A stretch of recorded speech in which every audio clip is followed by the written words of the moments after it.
तीन कम 9 करोड़ मुनि राजों की दुआ दसान जिन बनी माता की।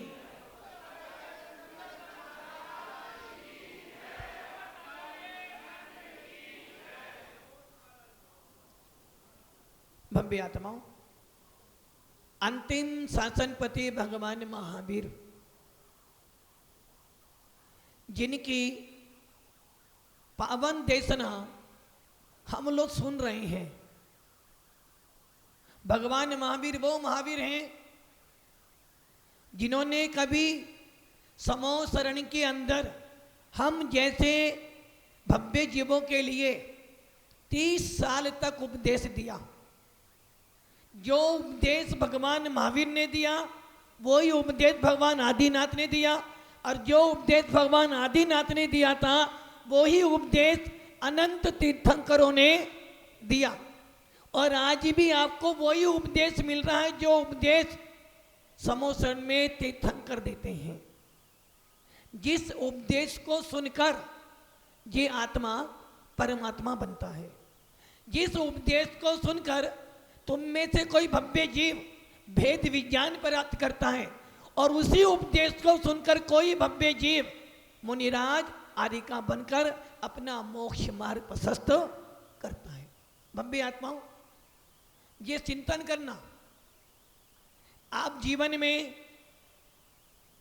इतनी सारी उथल पुथल करते हो, सवेरे से लेकर रात बीत जाती है, महीने बीत जाते हैं, साल बीत जाते हैं, वर्ष बीत जाते हैं, और आपकी उम्र भी धीरे धीरे बढ़ती चली जाती है। दान भी करते हो, पुण्य भी करते हो, अभिषेक भी करते हो, पूजन भी करते हो, साधु संतों की सेवा भी करते हो। इस सब के पीछे आपका रीजन क्या है? इन सब के पीछे आपका रीजन, चंपालाल जी क्या रीजन है? अपना कल्याण करना। हाँ जी आचार्य महोदय, क्या रीजन इन सब के पीछे? मालपुरा से सीधे चलते तुम टोड़ा आ गए, आखिर किस लिए? कल्याण। हाँ उपाध्याय जी, मोक्ष मार्ग के लिए। अब सोच लो ये रे मोक्ष मार्ग के लिए हम सब साधु यहां बैठे हैं, मोक्ष मार्ग पर आ गए ना। आखिर हम सवेरे से लेकर रात तक 28 कीर्ति कर्मों का पालन करते हैं। सवेरे प्रतिक्रमण भी करते हैं, स्वाध्याय भी करते हैं, सामायिक भी करते हैं। किसके लिए? किसके लिए कर रहे हो आप इतनी मेहनत? बड़ी धूमधाम से महाराज को लेकर आए, भगवान का अभिषेक भी किया, आहार दान भी दोगे, आखिर किसके लिए? दिन रात मेरे स्वामी मैं भावना जबाऊं, देहांत के समय में। जो व्यक्ति जैन कुल में पैदा हो गया है, जो व्यक्ति जिन शासन में श्रद्धा रखता है, जो व्यक्ति साधु संतों में आस्था रखता है, या जो भव्य जीव अपनी आत्मा को थोड़ा बहुत समझ जाता है, उसका लक्ष्य एक ही होता है। वो लक्ष्य क्या है कि जब सांस निकले, जब सांस निकले तो कम से कम नमोकार मंत्र बोलते बोलते निकले। सांस आए तब भी नमोकार मंत्र बोलो, और सांस जाए तो नमोकार मंत्र बोलते हुए जाऊं। और इतनी सारी मेहनत मात्र इसलिए की जाती है। इसलिए हमारे आचार्य भगवंतों ने एक शब्द दिया, समाधि मरण। क्या दिया? समाधि मरण। यदि तेरी साधना का फल, जिस प्रकार कोई व्यापारी दुकान करता है, व्यापार करता है, तो उसका लक्ष्य क्या रहता है? थोड़ी बहुत तो प्रोग्रेस हो, जितना लगाया है कम से कम थोड़ा तो बढ़े। जीवन भर एक बच्चा साल भर पढ़ाई करता है, लक्ष्य क्या रहता है? कम से कम पास तो हो जाओ। अच्छे नंबर की बात तो हम कर ही नहीं रहे, कम से कम पास तो। वैसे ही एक जैन व्यक्ति जीवन भर साधना करता है, जीवन भर घर में रहकर देवता गुरु की सेवा करता है, लक्ष्य क्या रहता है? मरना तो निश्चित है। इतने लोगों में से ऐसा कौन सा जीव है जो मरना नहीं चाहता है?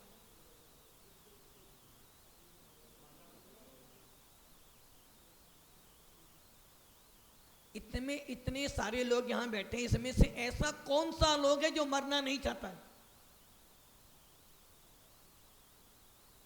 मरना चाहते हो सब? कोई मरना नहीं चाहता।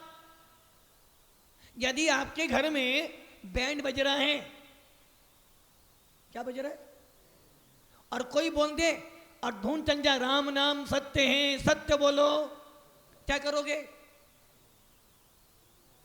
किसको? बैंड वाले को मना नहीं कर, सीधी बैंड वाले की छुट्टी। अब बता कौन मरना चाहता है? किंतु बिना मरे गति होने वाली, मरण तो निश्चित है। आज मरो या कल मरो, मरना तो सबको। साधु को भी मरना है, श्रावक को भी मरना है, और यहां तक कि अरिहंत को भी मरना तो पड़ेगा।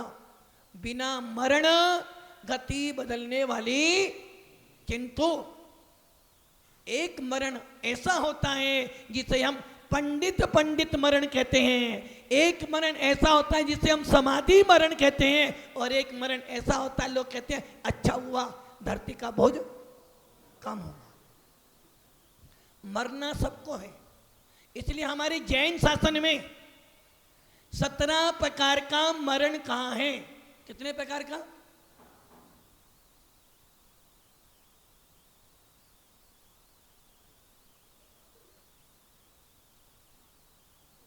यदि कपड़े पहनने के बाद भी ठंड लग रही है तो फिर इन दिगंबरों को तो भैया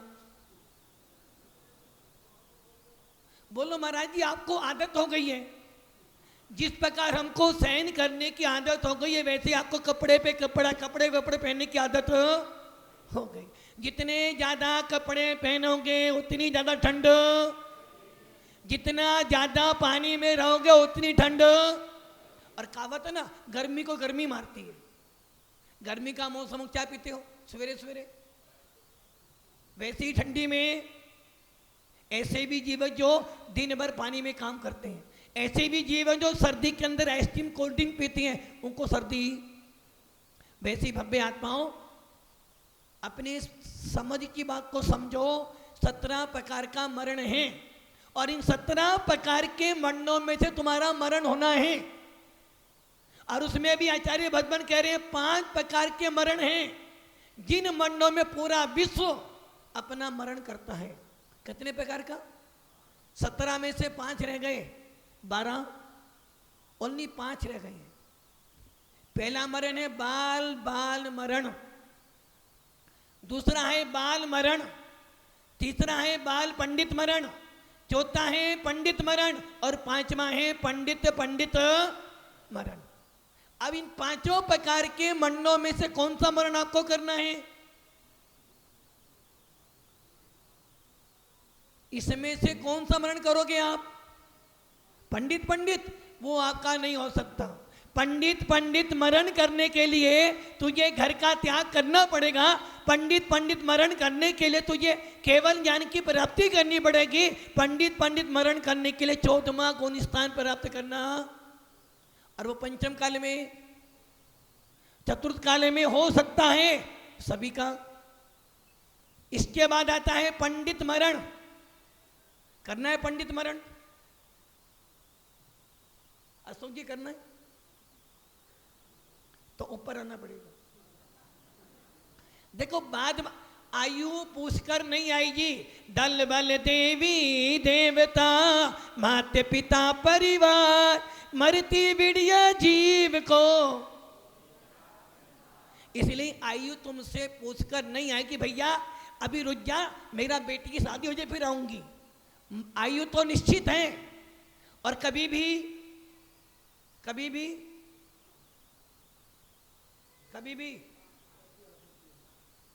आ सकती है ना। आपको यकीन है यहां से घर जाओगे? किस को यकीन है कि वो घर जाएगा? यकीन नहीं है। यकीन नहीं घर जाओगे यहां से, कहां जाओगे फिर? वो भैया कह रहे महाराज आप कैसी बात कर रहे हो, 1 सेकंड का भी जो सांस अभी चल रही है हो सकता है कि आधी सांस बाहर और आधी सांस, फिर भी वैराग्य के भाव देखो अभी भी लगे हैं, अभी भी लगे हैं। पता है कि सांस रुक सकती है, फिर भी गूगल महाराज नहीं छूट रहे हैं। इतना सब जानने के बाद भी कि मरना निश्चित है और अभी जो सांस आ रही है वापिस आएगी ये भी भरोसा, फिर भी समाधि मरण करने के संयम के भाव अभी भी तैयार, अभी भी अंदर योजना चल रही, ये करना है वो करना है। किंतु जब मर जाओगे इस धरा का, इस धरा पे सब धरा। इसलिए हमारे आचार्य भगवान कहते हैं बाल बाल मरण करते हैं मिथ्या दृष्टि जीव। पहला गुण स्थान, दूसरा गुण स्थान, तीसरा गुण स्थान। जिसको भेद विज्ञान हो जाता है, जिसको आत्मा का बोध हो जाता है, अथवा जो ये नियम कर लेता है देव शास्त्र गुरु के अलावा, किनके अलावा, सच्चे देव सात गुरु के अलावा किसी के सामने हाथ मस्तक नहीं झुकाऊंगा। श्रीफल, श्रीफल कहां चढ़ाते हो? मान लो टोड़ा के अंदर महाराज का संग आ गया और कोई नहीं जानता कि बड़े महाराज कौन है, कौन बड़े महाराज, और श्रीफल हाथ में आपने बोला उदक के चंदन तंद, अरे ये बड़े महाराज नहीं है, क्या करोगे, क्या करोगे? श्रीफल। वैसे ही जिस प्रकार श्रीफल हर स्थान पे नहीं चढ़ा सकते, वैसे ही अपने मस्तक को हर स्थान पर, श्रीफल तो 20-25 रुपए का आ जाएगा, किंतु ये मस्तक अनमोल है और एक बार मस्तक झुक गया तो समझ लेना जीवन भर मरण करते रहोगे, कभी सुमरण नहीं कर पाओगे। इसलिए जो भेद विज्ञानी होते हैं, जिनको सम्यक दर्शन हो जाता है, जो सच्चे देवता गुरु के अलावा किसी के सामने झुकते नहीं है, उनका मरण होता है बाल मरण। अब आते हैं गोपाल जी, कहां बैठे देखो, कहां बैठे गोपाल जी, कहां बैठे हैं? कोई दिख रहा तुम्हें अंतर? कोई एक भैया जी बैठे हैं, कहां बैठे हैं? ऊपर बैठे हैं। किंतु ऊपर बैठने से पहले आत्मा के गुणों में ऊपर होना पड़ता है। एक नेता भी ऊपर बैठता है और एक साधु भी ऊपर बैठता है, किंतु जब साधु ऊपर बैठता है तो नेता को भी चरणों में गिरना पड़ता है। वैसे ही जिन्होंने प्रतिमा ले ली है, जो प्रतिमाधारी बन गए हैं, जिन्होंने अपनी आत्मा की उस सत्य को व्यक्त कर दिया है, ऐसे पंचम गुणस्थान वर्ती जीव, उनके मरण को कहते हैं बाल पंडित मरण। और जो निर्गंथों का मार्ग, निर्गंथों का मार्ग हमें प्राणों से भी प्यारा है। निर्गंथों का मार्ग, जिन शासन की आन बान शान, जिस प्रकार भारत की आन बान शान कौन है? भारत की आन शान बान कौन है? पीएम, तिरंगा। पीएम भी एक तरफ, सीएम भी एक तरफ, साइकिल हो, हाथी हो, कोई भी हो, पंजा हो, कमल, सब एक तरफ। तिरंगा जब फहराया जाता है तो पूरा देशवासी गर्व से कहता है कि मेरा, ये मेरा तिरंगा, मेरा। जिस प्रकार भारत की आन बान शान तिरंगा है, वैसे ही जिन शासन की आन बान शान यदि कोई है तो ये निर्गंथ तपोनिधि है। जब तिरंगा फहराया जाता है तो हर पार्टी का मेंबर, किसी भी पार्टी का हो, सावधान खड़ा हो जाता है और गर्व से कहता है ये मेरा झंडा है। वैसे ही जब दिगंबर साधु किसी समाज में जाता है तो क्या लिखते हो आप? सकल टोडा दिगंबर जैन समाज, सकल दिगंबर जैन समाज। इसका मतलब क्या हुआ? ये तपोनिधि समस्त जिन शासन की आन बान और शान है। और भव्य आत्माओं, जब निर्गन साधु समाधि मरण करता है, जब एक तपोनिधि चारों प्रकार के आहार पानी का त्याग करता है अपनी आत्मा को भगवान बनाने के लिए, उसे कहते हैं पंडित मरण। और भव्य आत्माओं, आज एक ऐसे ही महामना ने शायद नाम सुना होगा और शायद नहीं, हो सकता वो संत यहां आया भी होगा। आज एक ऐसे ही महान संत ने आज के दिन सन 1972 में पंडित मरण किया था, जिनका नाम था आचार्य महावीर कीर्ति जी मुनिराज। किसने नाम सुना? चंपालाल जी नाम सुना? दर्शन किए? आचार्य भगवंत समतभद्र स्वामी कहते हैं अपने रतन कंठाचार्य में कि उपसर्गे दुर्भिक्षे दर्शी रुजायम का निष्पत्ति कार्य धर्माए तनु विमोचन माहुन से लेखना मारिया। जब एक तपोनिधि, जब एक निर्गन साधु समाधि मरण करता है तो उसकी समाधि के लिए 48 साधु तैयार किए जाते हैं, जिन्हें हम कहते हैं निर्यापक। क्या शब्द देते हैं? निर्यापक। भगवती आराधना मूलाचार में लिखा है, जब एक मुनि समाधि करता है तो उसके लिए 48 साधु की व्यवस्था की जाती है, जिन्हें हम कहते हैं निर्यापक। और उन 48 निर्यापकों का एक होता बोस, जिसे हम कहते हैं निर्यापकाचार्य। भव्य आत्माओं, आज के दिन आचार्य महावीर कीर्ति जी महाराज ने मेहसाना गुजरात में समाधि मरण किया। और समाधि मरण करने से पहले साधक क्या करता है? समाधि मरण करने से पहले साधक क्या करता है? जब आप लोगों का मरण होगा, वो दादाजी बैठे ना, दादाजी नहीं, आपसे कह रहा हूं मैं, वो सुन रहे दादाजी। तो जितने लोग यहां बैठे हैं, मरने से पहले क्या करोगे? चंपल लाल जी, वो बात की बात है, क्या करोगे? हाँ, सबसे पहले वसीयतनामा। और यदि वसीयतनामा बना दिया तब तो जला के भी बेटे जला के आराम से आएंगे। और यदि वसीयतनामा नहीं बना, अरे भैया उठावने का नंबर आने वाला, पकड़ी किसको बंधेगी? घर में महाभारत हो रही है अभी से ही। इसलिए जब साधक समाधि मरण करता है तो वो आचार्य भगवान क्या करते हैं?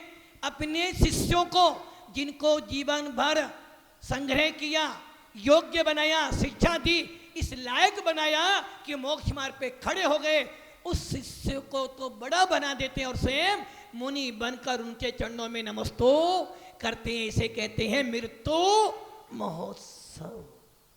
जैसा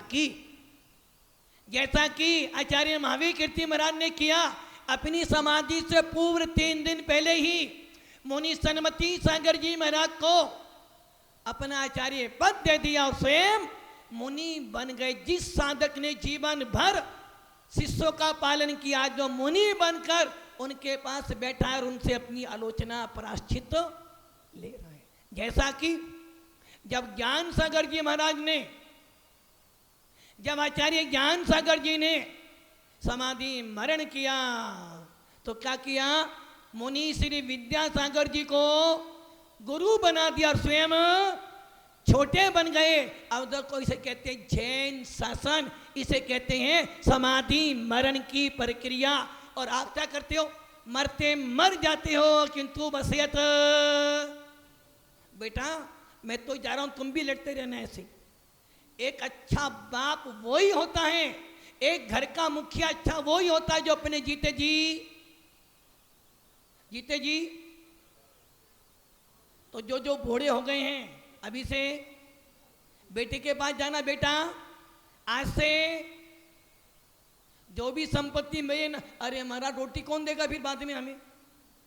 अरे रोटी की चिंता नहीं करना, आदि चाहता है बुढ़ापा अच्छा निकले और लगे कि बस सब तो जाना है, छोड़ो घर परिवार और चले जाओ मुनि संग में, ताकि तुम्हारा मरण ना हो के मृत्यु महोत्सव बन जाए। जितनी भी अम्माएं बैठी है ना, घर जाना, क्या करना? चाबियां जिनके पास है, सासू मां के पास, घर जाना, बोले बेटे बेटी पकड़ चाबी, आज से महाराज ये तो होने वाला नहीं है, और सब कुछ ये होने वाला, ये ध्यान रख लेना, मरण निश्चित है, आज नहीं तो कल, कल नहीं तो परसों मरोगे। मरने से पूर्व कुछ ऐसा कर जाओ कि दुनिया तुम्हें याद रखे। आचार्य महावीर कीर्ति महाराज ने सन 72 में समाधि मरण किया, आज भी उनको गुणगान गाए जा रहे। क्यों? न कि जो महापुरुष, जो भव्य जीव समाधि मरण करते हैं उनको तो देवता भी नमस्कार करते हैं। ऐसे आचार्य महावीर कीर्ति जी महाराज ने आज के दिन सारी उपाधि आदि व्याधि उपाधियों से रहित होकर समता भावों से समाधि मरण किया, जिसे हम कहते हैं पंडित मरण। और ये मरण करते हैं 6ठे गुणस्थान से लेकर 11वें गुणस्थान के महामुनि राज। और जब 12वां गुणस्थान मिल जाता है, 13वां गुणस्थान मिल जाता है, केवल ज्ञान की प्राप्ति हो जाती है और 14वां गुणस्थान मिल जाता, उस समय अरिहंत भगवंत पंडित मरण करते हैं और सिद्ध अवस्था को प्राप्त। अवस्था शुरू कहां से हुई? पहले गुणस्थान से। कहां पहुंच गए? गुणस्थान अतीत पहुंच गए। हमें क्या करना है? जितने जो ऊपर बैठे हैं ना, सबकी इच्छा क्या है? हाँ, सबकी इच्छा पंडित मरण करना है। किंतु पंडित मरण करने के लिए पंडित मरण करना अनिवार्य है, और पंडित मरण करने के लिए दीक्षा लेना जरूरी है, अनिवार्य है। इसलिए भव्य आत्माओं, किसी की इच्छा है?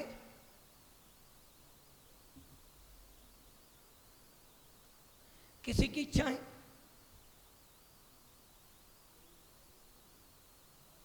क्या कोई मरने के लिए तैयार ही नहीं? कोई नहीं? दादाजी कितनी उम्र हो गई आपकी? कितनी उम्र है आपकी? 66। दादाजी आपकी? 70। दादाजी आपकी? आपसे पूछ रहा हूं, जो इस्तेमाल दे रहे ना उनसे ही पूछ रहा हूं मैं तो। आपके पीछे 60। दादाजी आपकी 70। कब जाओगे? अभी तो आ जाओ। अब आप ये सोच लो, 70 साल 80 साल 90 साल भी हो जाए, कोई व्यक्ति मरने के लिए तैयार। बस अब आप ये सोच लेना, जिन शासन पाकर भी, यदि वीतराग शासन पाकर भी मात क्या बोलते हो?